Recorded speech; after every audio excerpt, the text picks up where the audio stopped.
So I just ran across some new Max for Live effects. Groove Mechanic is a small-time developer of Max for Live patches, and he's made some pretty cool ones, I gotta say. And I want to mess with some of these. These are free, by the way, from his Gumroad site, Groove Mechanic. He's got some for sale on there too that have a lot more functionality. This Chordizer is interesting. You just send it one note, and it does what you would think it would do. Just makes a chord. It's got a little humanizer. This randomizes the velocity and the timing of the note, as far as I can tell.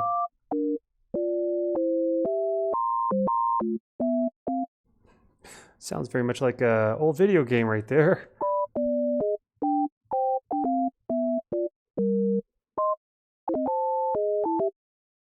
Now let's just record some of that, see where we can go.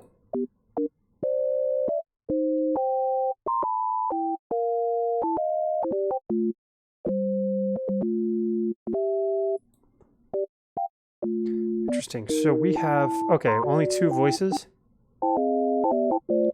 I kind of liked what was happening with only those 2 voices.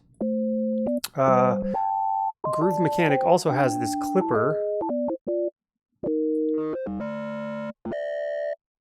that sounds pretty smooth in my opinion.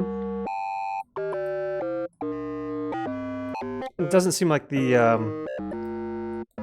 as far as I can tell, the little display is working, but it doesn't really matter. What's most important is how it sounds. Cool. I'm going to move these over. He also created a note probability, which is I want to compare to my own MIDI rack that I've made. I think this one might be a bit more lightweight in terms of mine uses a lot of chains inside of it and a lot of MIDI effects. Several hundred. So this one might actually be more clean and useful to use down the road. And it's a freebie, so all right, this sounds really kind of in your face.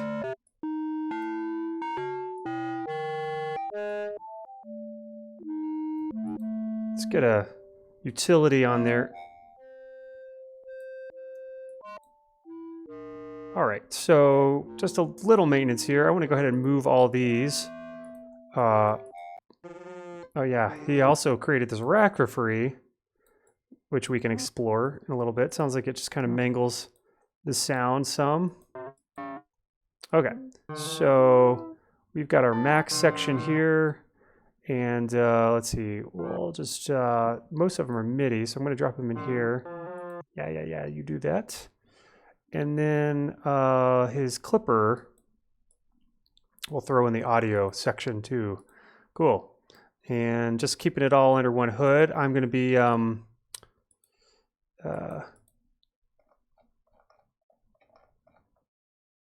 moving this folder out and not including it in with the final zip. This is a lot of stuff that we'll get to down the road. Okay, and then this one I want to move into racks and into audio effects. Cool. Right, Groove Mechanic, very good. So we know who's doing that. Now let's push play again.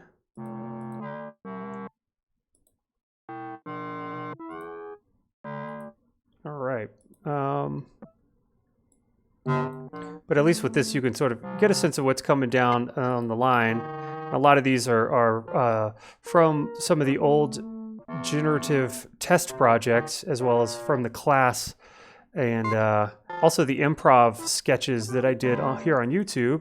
I think there was only like 4 of those that I did. I've got some effects and sound generators we're going to pull from that. So a lot of cool stuff we'll be adding to future sketches. But not all at once. I kind of want to, focus on each one kind of at a time instead of just adding them all in. I think some will get lost that way. So this way we can kind of explore them together and in a little more detail. I end up with sometimes going on these sprees of downloading free Max for Live patches or racks, and I end up in plugins as well as reactor ensembles, and I have so many that I just don't even. A lot of them have gotten lost. There's probably some amazing offerings in there that I just may never end up exploring. But hopefully, at some point, with these sketches, we get around to it. So this thing is kind of a. It sounds like it's got a frequency modulator in there. Okay, so this is kind of like a high pass, and this is like our low pass.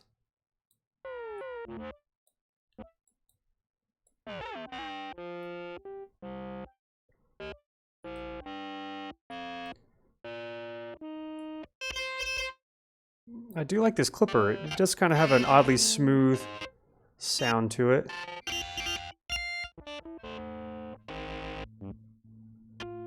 This is a very expressive piece. I don't know if anybody out there has seen the cartoon Adventure Time. Incredibly creative, beautiful cartoon style.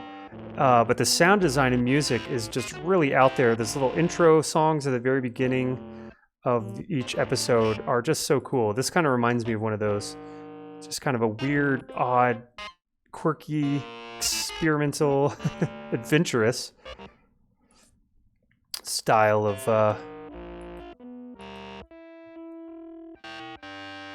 all right, let's automate this a little bit.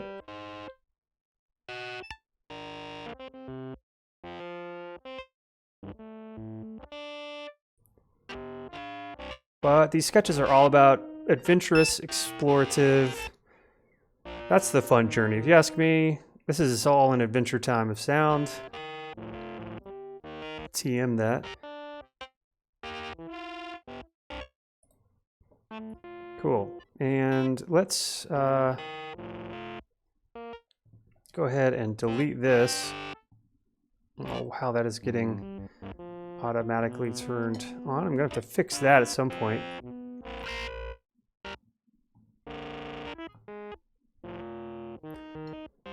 And let's see.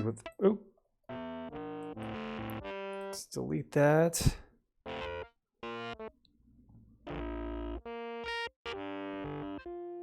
Get these two in sync here. We are in sync. Okay, cool.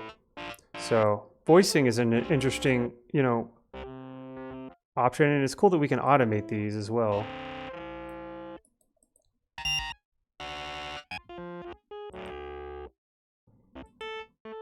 So let's group this. We could have both of these affected by one knob.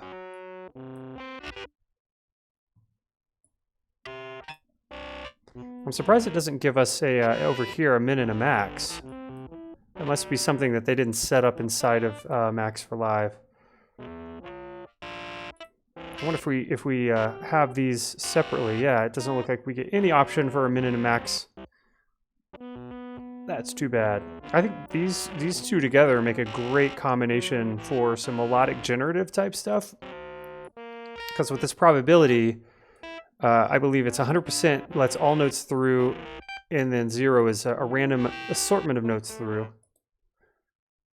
And it's cool we have the sustain option as well.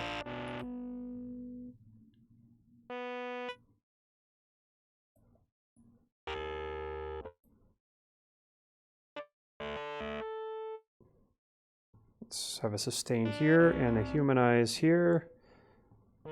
And it looks like these two randoms. Yeah, I'm not sure what this root does exactly.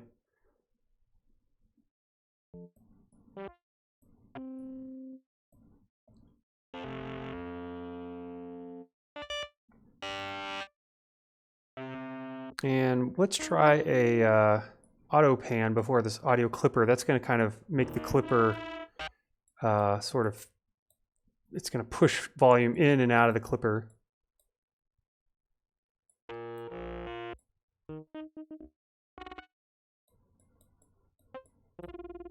Let's give ourselves more volume here too.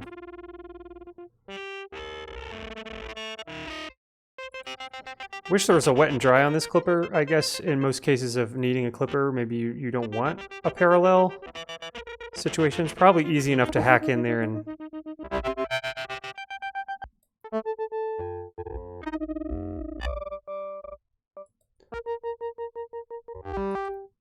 Cool.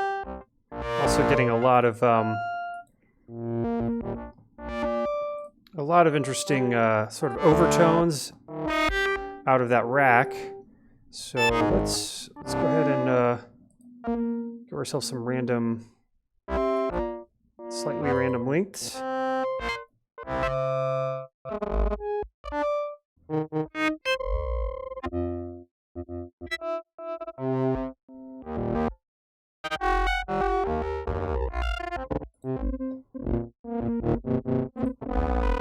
Very good, very good.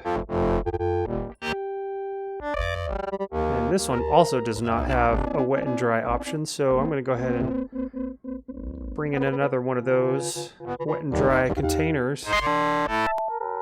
And in here I'm going to put an on and off option there.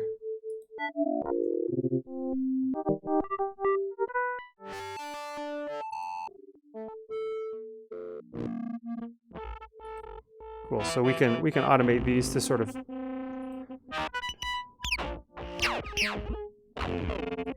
automate everything. See what happens. Surely can't hurt.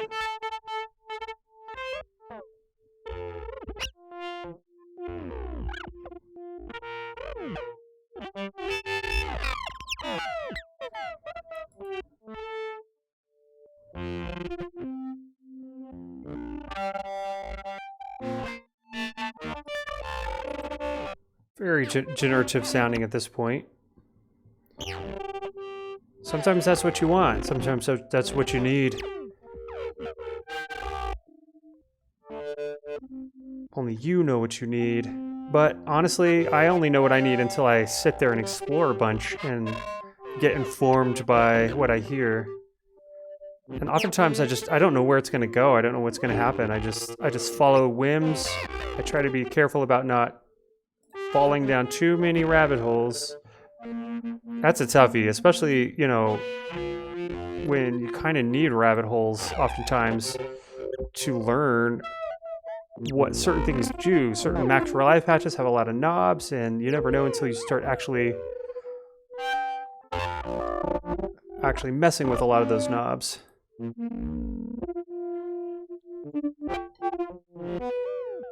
Yeah, this is just getting kind of bonkers. Very playful.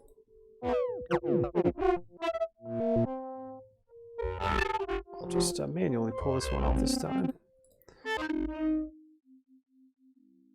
So if we turn this off here,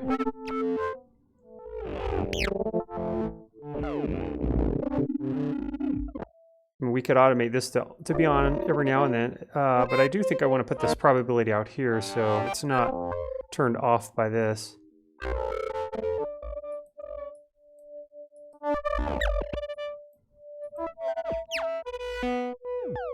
Now let's try some more notes.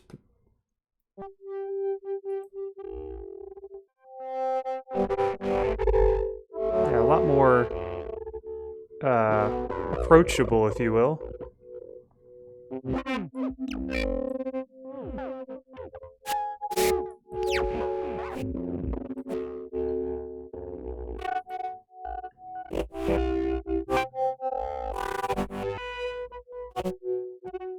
You know, an insane thing you can do, which, why not if you really want to, is if we have this wet and dry automated, we could double nest it if we want to have even less of some of these effects. That's obviously a, you know, kind of an over-the-top thing to do, but honestly, in the end of it, who cares as long as you get the sound you're looking for. And the reason why I kind of did this is I wanted a sort of 50-50 of both of these to get a bit more of a clean sound along with some of this dirtiness. It's kind of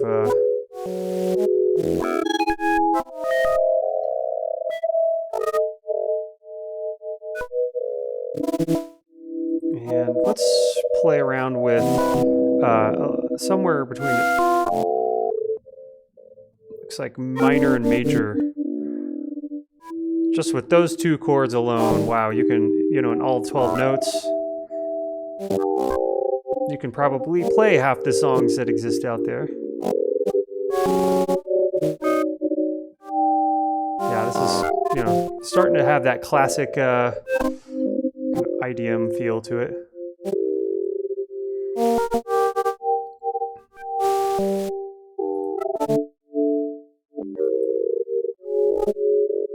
Yeah, let's automate you.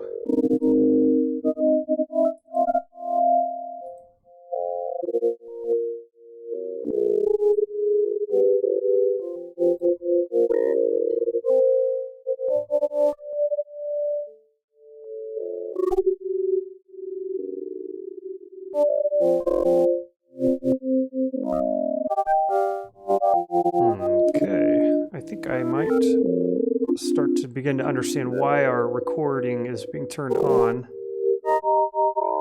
We'll debug that later.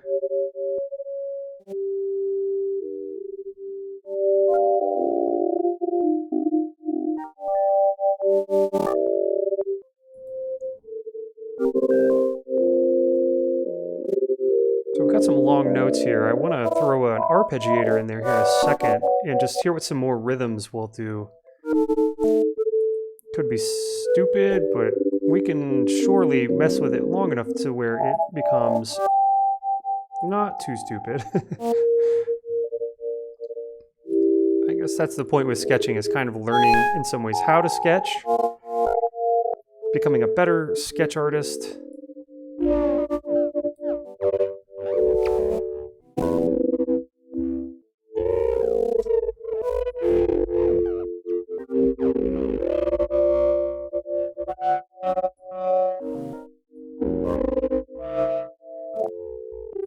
And perhaps because we have such a long tail here, we're not going to really get much of the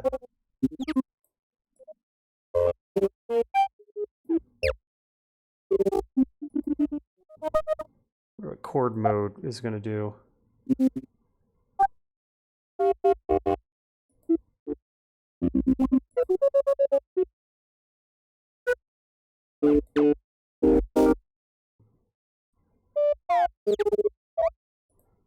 I gotta say, I think I almost like the way it was before the arpeggiator.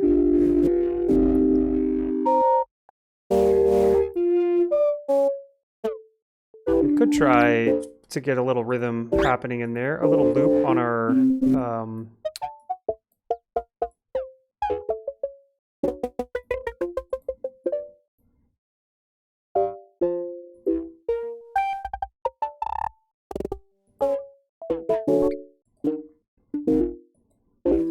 whoops.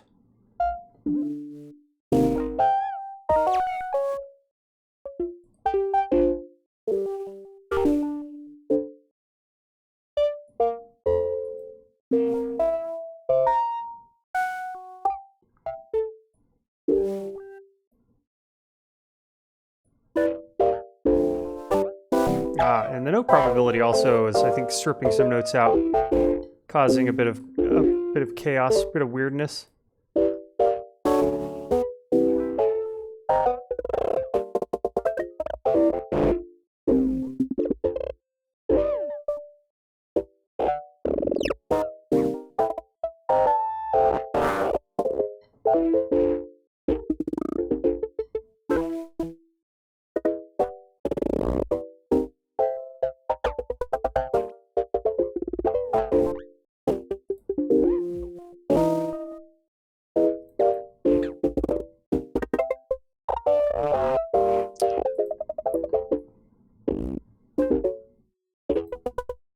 Very good, very good.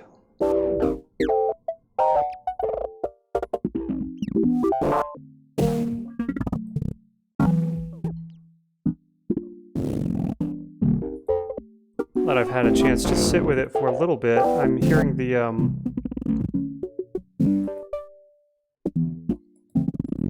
this section here is almost a little too, I maybe too gritty, not exactly what I'm looking for.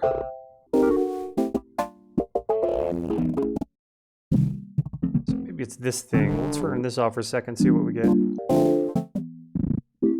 Could also be some of this noise here.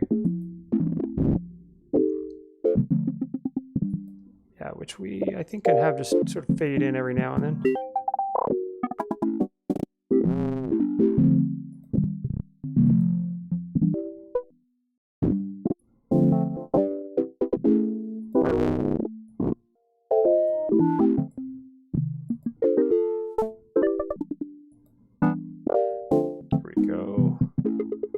This up.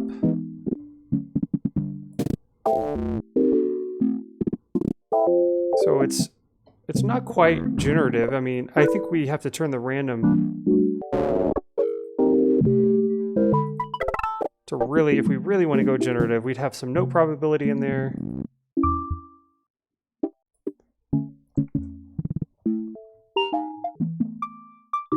All right. Very strange, very fascinating. Let's pull in one of our presets here. We had made some for one of the previous sketches. Might as well try to use these. I'm actually trying to train myself to get better at A, making my own presets, and B, referring to them and using them more. I think it's a good habit, and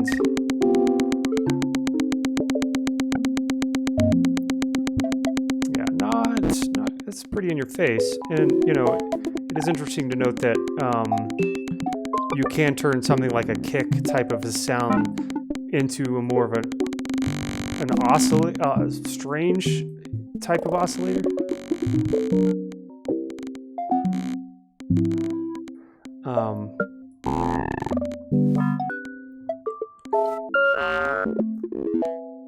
So let us pull this rack over here. I want to hear it on this.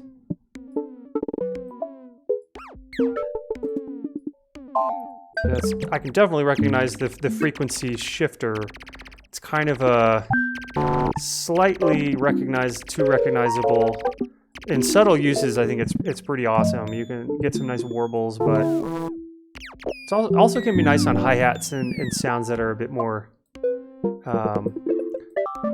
in the high end.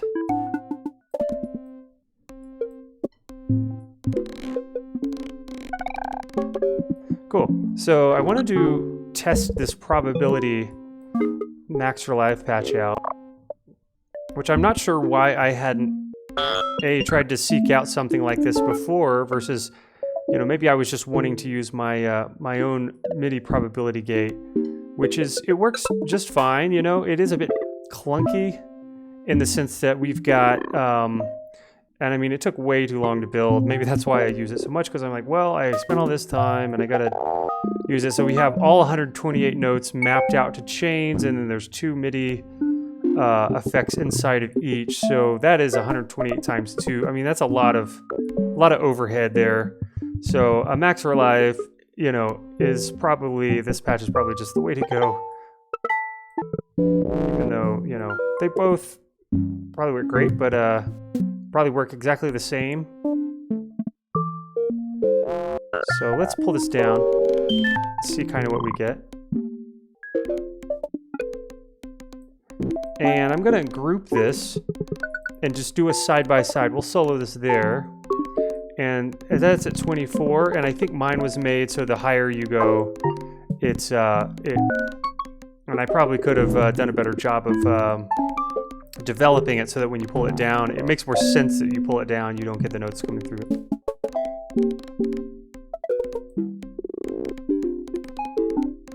It seems about the same type of, you know, general random gate kind of situation. So cool. Yeah, maybe this max for live patch will just end up replacing as a more lean and mean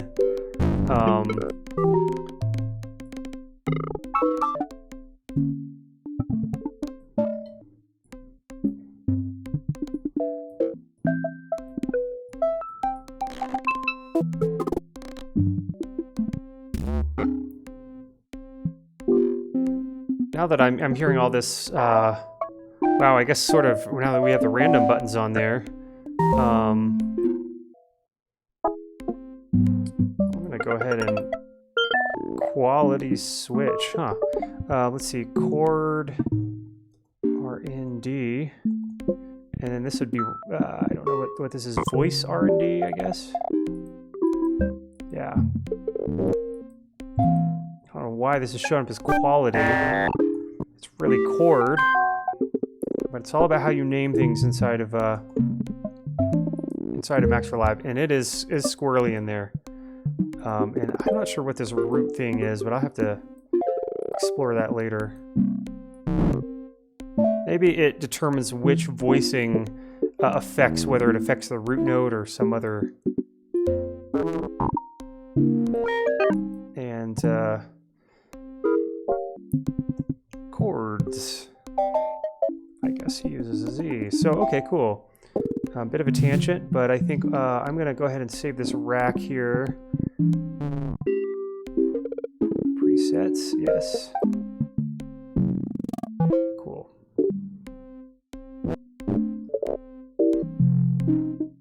And the reason why I racked it up is that way we can both automate and modulate these knobs if we want to, versus in here you can only automate, so you only get one option there.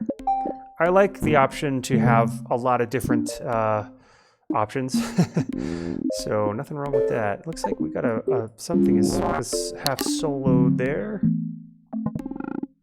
Cool. Now I kind of want to hear what is this chord fun thing gonna do, and it will depend on, it will change. Yeah, just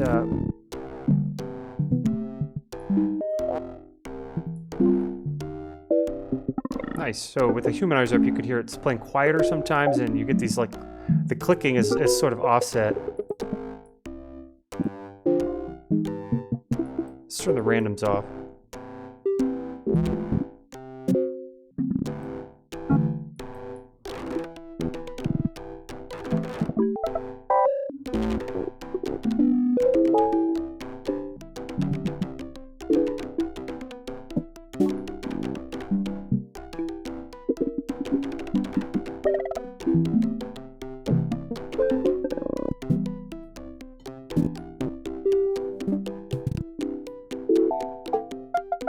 That's kind of fun. It's almost got, instead of a kick, I guess because we're playing middle C through, and that we're getting a much higher.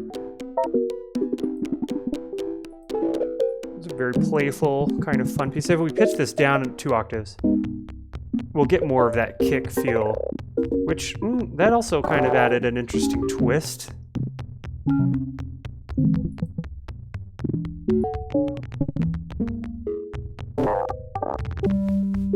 Cool. I like this 1 to the 24th, or 1 over 24.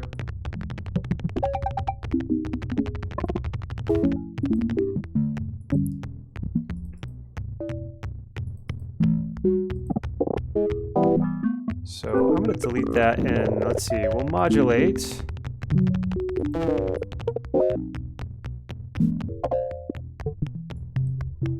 Cool. This is definitely turning out to be somewhat video gamey, but you know, I've heard a lot of cool electronic music, you know, Square Pusher and some other artists. A lot of their songs have a very video gamey sound, and there's nothing wrong with that.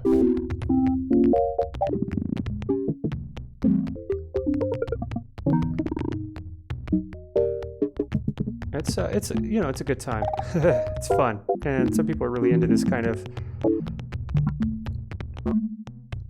We've been doing a lot of sort of intense, hard sounding stuff, so you know, I think it's fun to try to play around with some new ideas. You know, some things that we don't normally. Yeah, let's definitely automate that. I love having a varying attack. And this, it almost sounds when the attack is really tight, like you're taking your fingernail on a like a hair comb and sort of scraping down the hair comb bristles. It's got a very, I guess it helps to turn session record on. Yeah, a very organic acoustic type of, very swingy also. Definitely some nerdy dad jazz.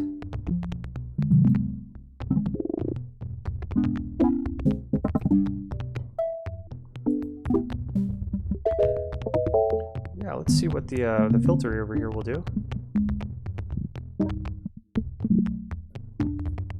Probably make it sound like a meowing cat.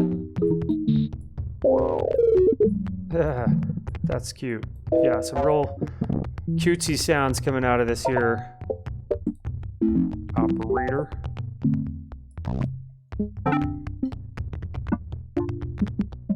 can almost imagine the music video for this being an animation or claymation with like little creatures in a forest, you know, cameras panning along, sort of side-scrolling through the forest, and you have all these little, you know, bright colors and silly things happening in the sky, and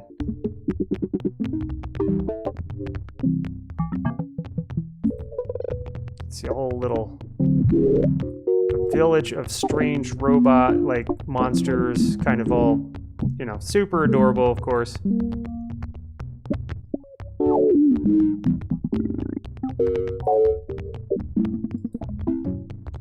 All right, we will pull this in and clean it up.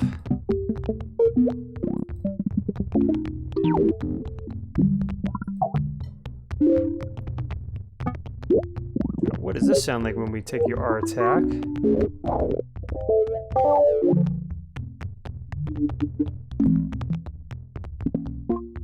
Kind of spaces it out a little bit.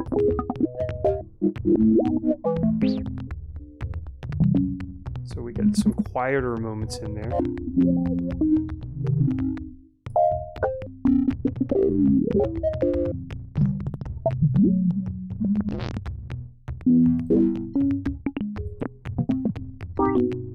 Could see what a reverb would sound like on there. I can almost imagine it. I do like how up close and personal this is. It makes it a lot more intimate without the reverb. Reverb pushes everything into a very open space, and it feels almost like you're not alone, you know. This feels more like you're alone with the sound, and it's very... And it's interesting how reverb can create that mood, that kind of that feeling.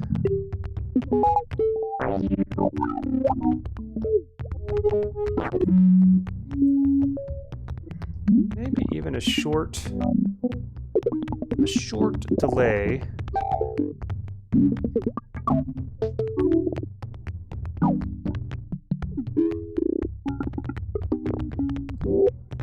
You know how much I love automating the time on the delay. It's kind of a penchant,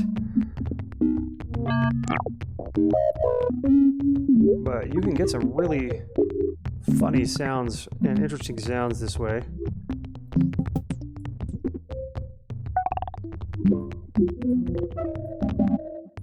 Cool. With a low feedback. Maybe the feedback just jumps up every now and then. And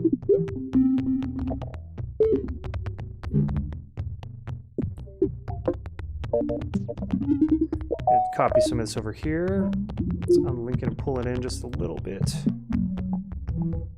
Half of the things I do, half of the moves I make in this, I swear to you, are very just, you know, flying by the seat of my pants.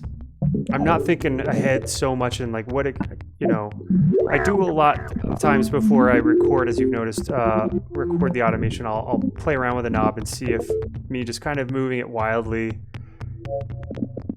what that sounds like. And oftentimes I'll hear it and be like, oh, that's too wild, and then I'll try to move the knob a little bit less, or only push it up a little bit every now and then.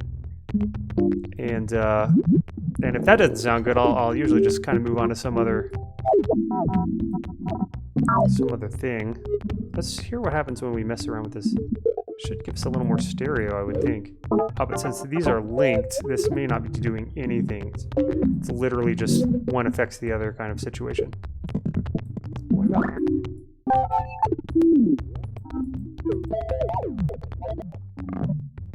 Yeah, if we automate every now and then back to jump is definitely not what we want. That can be used. This may be too clicky for our needs. Which some, subtle clicks can be nice, especially when run through cab simulators or distortions. Some of this clickiness can actually transform into a warmer kind of textural sound. And speaking of textures, I was hearing a lot of, or just wanting to hear what this slurpy sound from the last sketch would be like in there. In the last sketch, in that context, it almost wasn't, we had to put this green delay on it because by itself it was just too,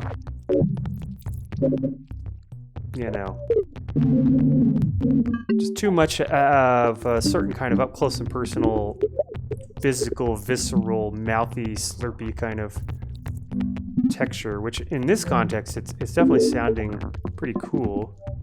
Let's try a spread on here. Because now that I'm hearing the slurps in stereo, I'm feeling like maybe some other things can come out in stereo.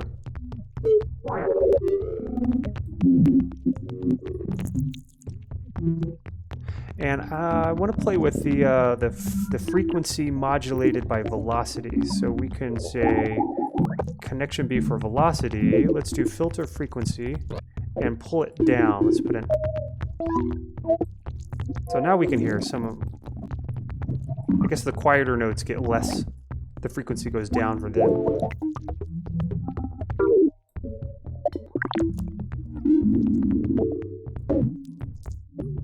Cool, and just for the sake of having this be a bit different, I'm going to go ahead and automate some of these parameters. Let's say 3. I'm just going to make this a weird number.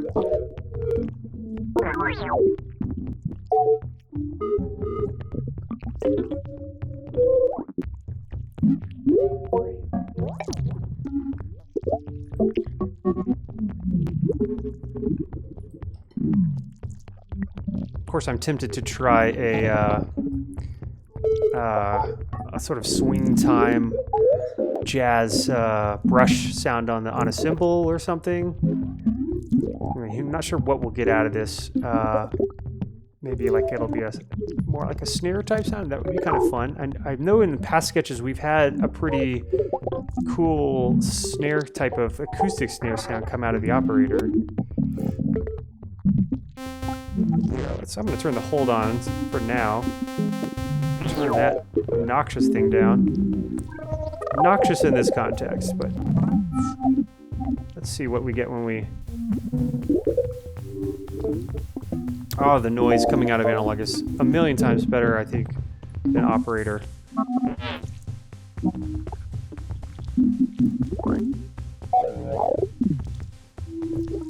So instead of using the hold function, which is really great for live performances mostly, I think, I'll turn that off so we got just the straight. I like that 1/24, those fast triplets.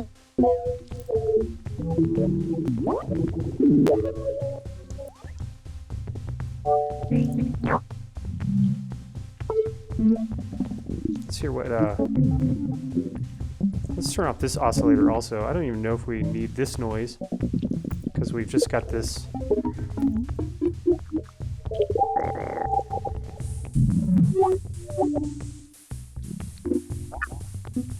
And certainly some random velocity in there.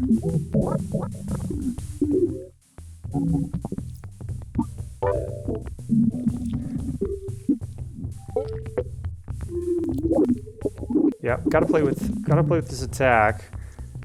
You know, as we know with real drumming, every single strike is a subtly different. They're all snowflakes.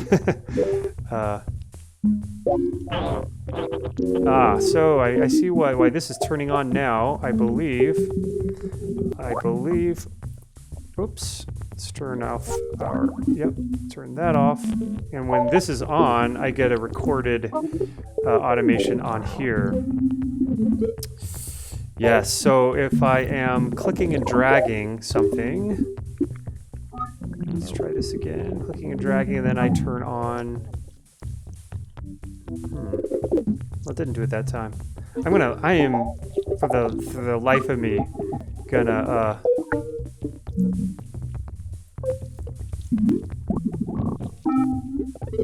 find out what causes that and learn how to not do it. So for now, we're gonna move on. We're gonna, oh look, we've got, I see attack is affected by velocity, which I haphazardly automated originally, this thing. So I like the idea of that.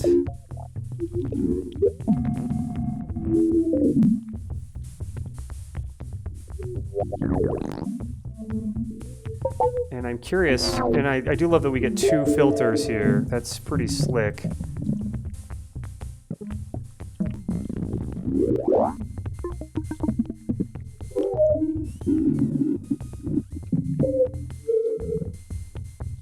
So let's try 2 noises, but one has a different filter setting.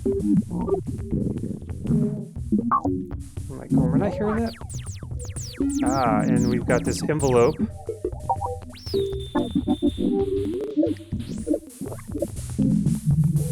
Let's do a high pass.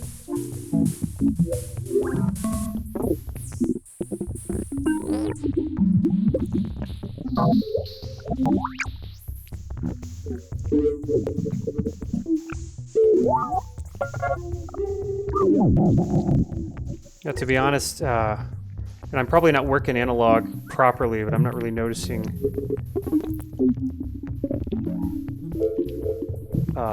yeah, much. This is probably good enough for this sketch as far as this type of hi-hat sound. I think we could try the frequency shifter on it. Like I was mentioning before, I do think sometimes it adds a bit of fun to these high-end.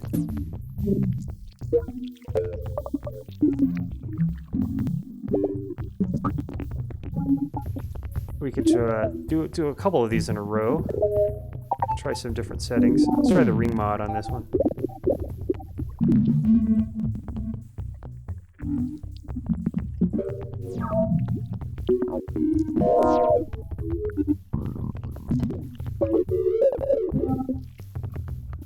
Now that I've been sitting with it, I think jumping between fade and repitch is causing a bit of glitchy clicks.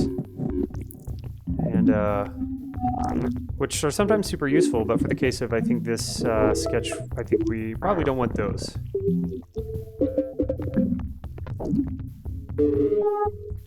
Alright, group all you together and make ourselves a nifty effects. Dad jazz effects. It's more like alien jazz or something like that. Alien dad jazz. Much better. Much better. Much more fitting title for this style of cheese. Cool. So, gonna get my classic audio siphon going. Where would I be without this feature? Gosh,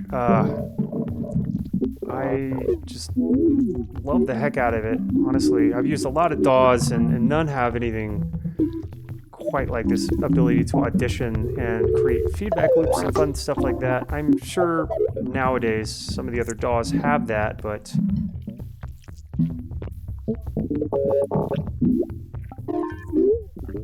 all right, let's go ahead and play with, gosh, I want to do 3 things at once here. I need to focus. Focus, pocus.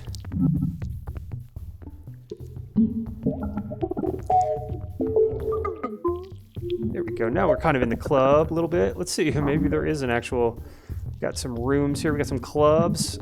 I mean, Ableton is made for people who do club music, so there's got to be a club. Well, we could try garage. Yeah. This is like the club with nobody in it. You got the slick floors. I can just see the space now. It smells like ammonia, like they've been cleaning up booze off the floor. Yeah.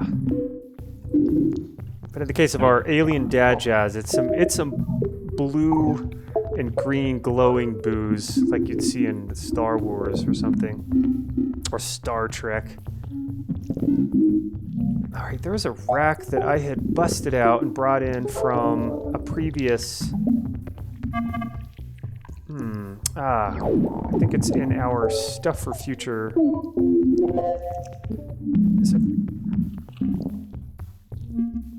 right, we don't need that much reverb here. Okay. Back to it. Under our instruments section, note beat generator plays C3. Yeah, I think maybe this is the one. We will just see what happens. Press C3. Oh wow, okay, so this is like a whole thing all in one. You got a melody generator, you got. Let's try to figure out what's happening here. I think we need to sort of tame some of this. I mean, it's cool. You get a lot with just one rack here, and only had to hit the note once. So I believe there is a arpeggiator somewhere along the line that is got a hold function. There we go. Yep. And I bet you this hold, yep, controls that. I look back at some of these racks I made years ago, and I honestly have no clue how to make it work. It just like takes me 10 minutes to figure it out again. These might be, okay, so Note Flam is turning on this thing here. What is even happening here? Okay, so we got a lot of nested MIDI racks. It looks like each one of these is a different rate, gate size. Oh, so this is just kind of mangling the notes that come through it. We've got a probability gate. So it looks like we've got, as far as I can tell, we've got somehow, so I just played this C3 and that is getting somehow turned into all these notes. I could see notes firing off on every single one of these. So let's check out our keys and see what we got going on here. So that is C3. So we're operating. Okay. And so we've got a random chance. So this is basically meaning we're going to push the note above C3 every now and then based on this chance percentage, as you've seen me break down before. And then using this pitch, we can strip out any notes other than what we set in our little filter zone. So, okay. So we've got one for the kick, so bass. Yep. Okay, that's clever. And then so this must be. Okay. So this is like 0. Oh, and I have this actually routed and set up so that we do get no notes through 0. So that's a much better design than my probability gate rack that I've used a lot.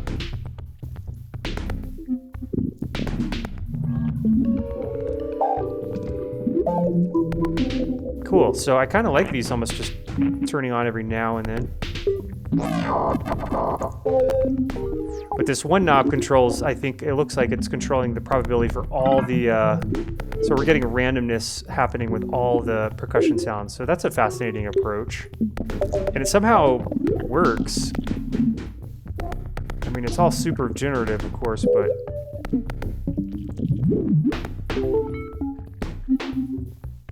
Okay, so let's automate that.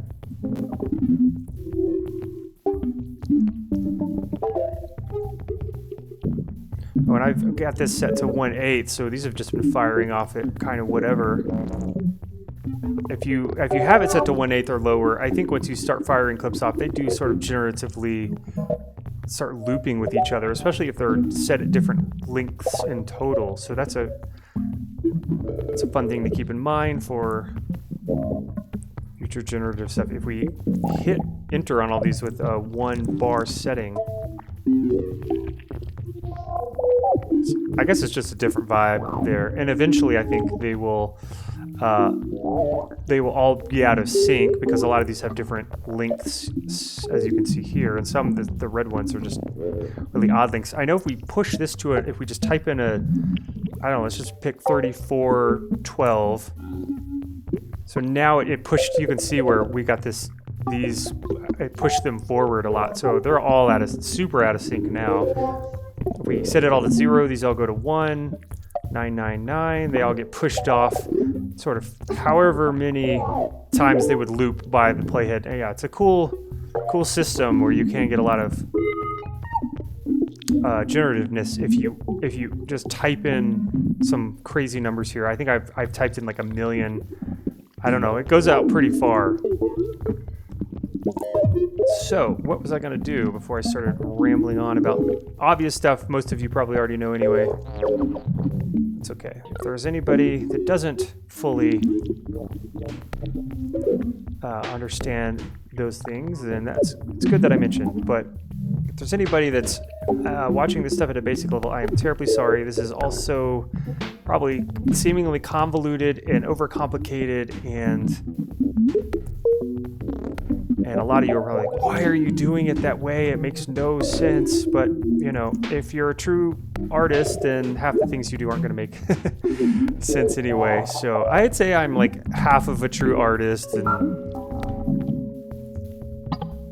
half of a, I don't know what else, put together structure, whatever the opposite of true artist is. And I've had to be, just, you know, we all have to figure out that balance anyway, so we can have food on the table, keep a job long enough to have food on the table and a roof over the head. It is a tough balance. There's not a day that goes by that I don't want to quit my day job, even though I work in one of the more coveted sectors for musicians and artists doing sounds and music for video games. It is still a thing that you have to just show up for, and you have to force yourself to keep deadlines, and you know, there's things about it that are not fun. Working in video games, I tell people, is not all fun and games. I wish it was, but there's a lot of hard work involved. Some of those deadlines can be brutal, and unfortunately a lot of times production teams, there's so many moving parts in the video games industry, production teams can't always plan ahead well enough to ensure that you aren't having to deal with a lot of crap right at the last minute. That is some video game studios I worked at, the production team has been a lot better than others in terms of planning ahead, working things out so that there wasn't a lot of blood, sweat, and tears at the last minute. I do love that we have a groove knob here. It's making me happy. And I don't think we need this hold. We can just start this over. So as long as the note is playing, let's make sure we got a note. Do we have a note in here? Oh wow, okay, I thought we had a note in there, but maybe I was hallucinating that. Easy beats. Yeah, I do like this rack. I almost want to spend some time trying to make more things like this that have this really easy way of doing things. And let's see, we've got this is all our MIDI logic here. This must be sort of tuning it down. I would assume probably because I didn't originally set it up to be in the right key of, I think, C3. Oh yeah, so C1 is where it was all set up. And I guess we could have moved all these up, but I think these are all tuned now to work with lower notes anyway. So that makes sense that we put this there. I guess we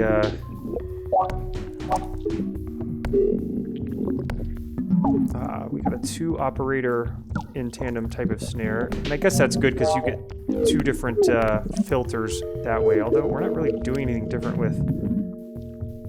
It's almost the same, both the same settings in the operator. So it makes me want to do something more.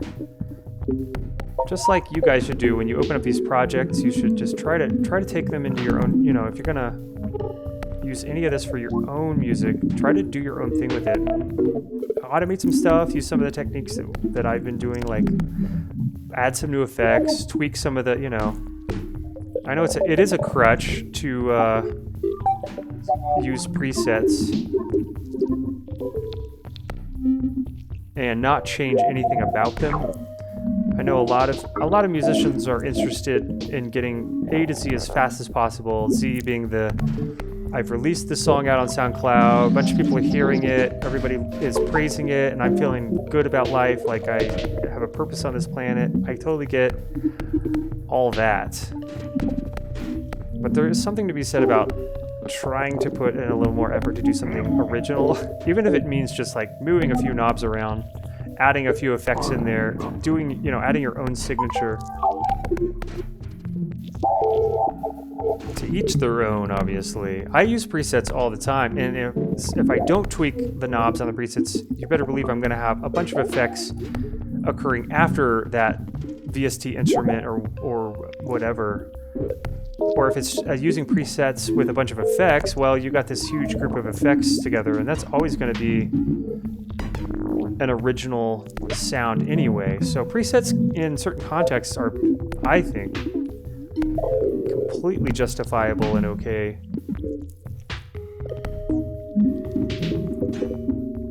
Cool, I like that we're now getting this weird sort of medley thing off of our 1/2 of our snare.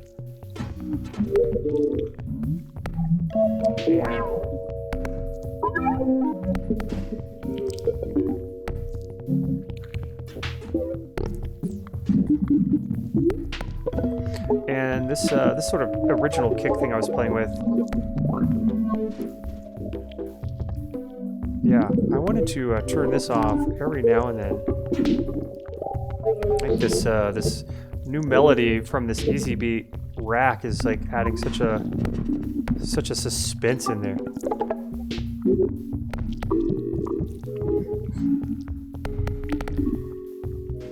So suspenseful, but I do want to mess with it. This melody. Cool, and it looks like we've got even more MIDI logic happening inside of here.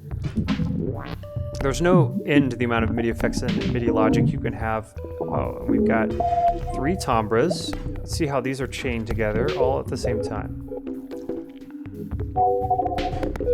Are these not divided somehow? Oh, we are dividing them by key, so that's interesting. So you play different keys, you get different timbres. That is fun. Let's put a chorus in there. Just randomly select one of these algorithms. Membrane. And I do like this smooth random option here, which all the effects had that. Cool. Need to auto hotkey in my utility and pull the volume down of this just a bit because Corpus does make things louder. It resonates things pretty amazingly.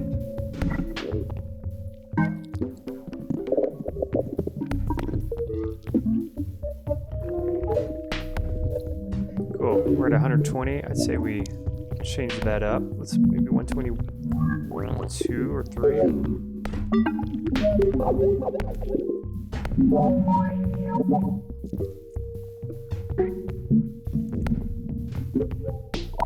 Cool. And I guess at some point I was gonna add some effects over here.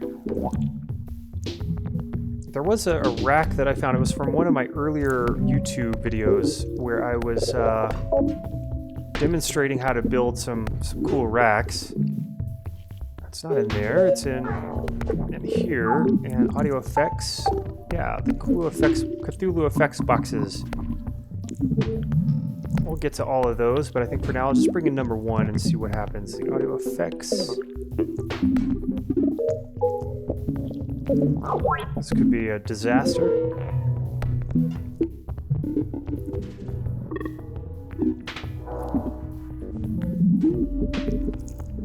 Well, it definitely adds something.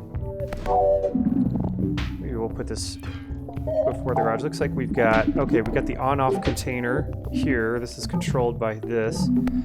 Very good. At least planned ahead a bit on that. We have some resonators, grain delays, pretty basic spread, a couple of grain delays. Okay, so nothing too fancy. We probably need to automate a lot of this, yeah. See what length this is by default. I want to go ahead and just pull this out to some strange loop. And let's start moving things around. Wow.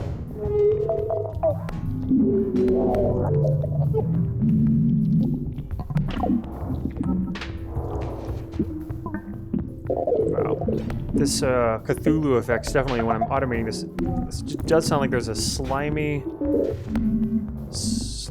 snake-like entity. I'm feeling more like now we're not in the club anymore. We're like in the sewers beneath the club. Then there are some strange things kind of slithering in and out of view. Like that jazz snake is just, and of course he's got one of those berets on. He's got the circular shade sunglasses. Got a little cigarette holder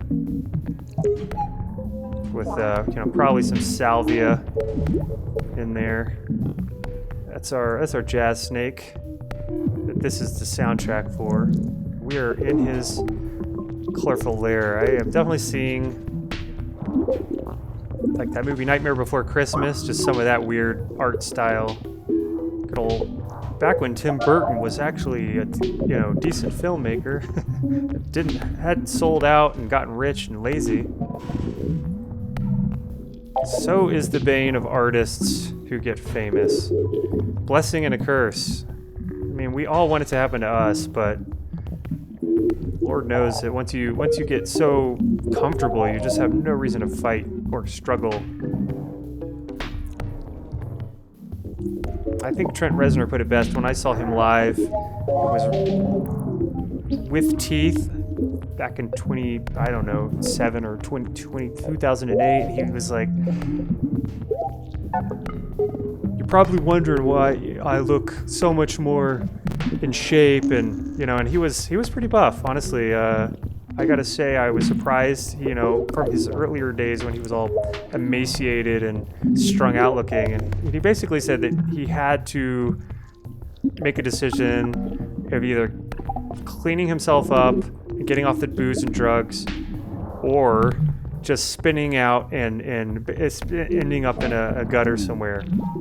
And when he put it that way, I was like, cool, yeah, I get it. And that makes so much sense why your music is starting to sound pretty watered down and commercial and boring compared to how it was before when you were strung out on whatever life. And that's when it kind of clicked for me, the correlation of, oh, I see, the struggling artist actually can probably make better art, but it will eventually kill them, so they kind of have to get away from that. Fortunate, but I've noticed, you know, a lot of great artists like David Bowie at the end of their life, a lot of their music just wasn't as edgy and didn't push the boundaries as much. It's like, well, you're a multi-millionaire, everybody loves you, you've done, and same with Bjork, it's like you've done 12, you know, 6 to 12 amazing albums. Like, do you really need to keep blowing everybody's mind? You've done blowing everybody's mind like so well throughout your life. It's forgivable. As much of a music snob as I am, I have to forgive some of those old artists that I loved for just sort of getting old and boring in their own right. Now, a lot of people would disagree with me.